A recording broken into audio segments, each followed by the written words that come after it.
Vous avez prévu faire exploser des feux d'artifice ce soir à l'occasion de la fête nationale. Sachez que c'est interdit si vous n'avez pas de permis. Le règlement semble peu connu, mais il est en vigueur dans plusieurs municipalités.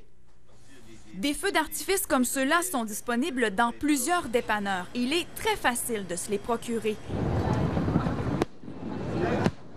Toutefois, si vous les faites exploser sans permis, vous êtes hors la loi, et ce, dans plusieurs municipalités. Ça me prend une autorisation. Qu'est-ce que c'est exactement?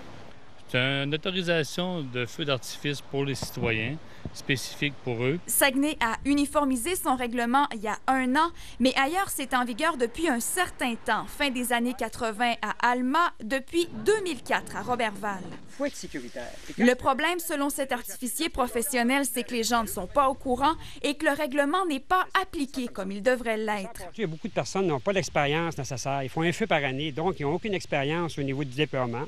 Si on veut continuer à pouvoir en faire, bien, il faut prendre les dispositions nécessaires pour plus qu'il arrive d'accident. À Saguenay, on a reçu une 50aine de demandes de permis de la part de citoyens, une 30aine uniquement cette semaine. Et si vous prévoyez faire exploser des feux d'artifice sans permis, eh bien, vous risquez de recevoir de la visite. Sur plainte d'un citoyen, les unités vont se déplacer, ils vont aller vous voir, ils vont vous demander de collaborer et d'arrêter le feu d'artifice.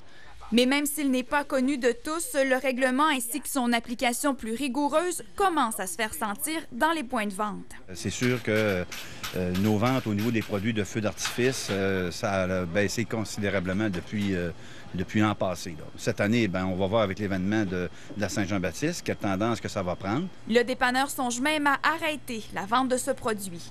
Valérie Fortin, TVA Nouvelles, Saguenay.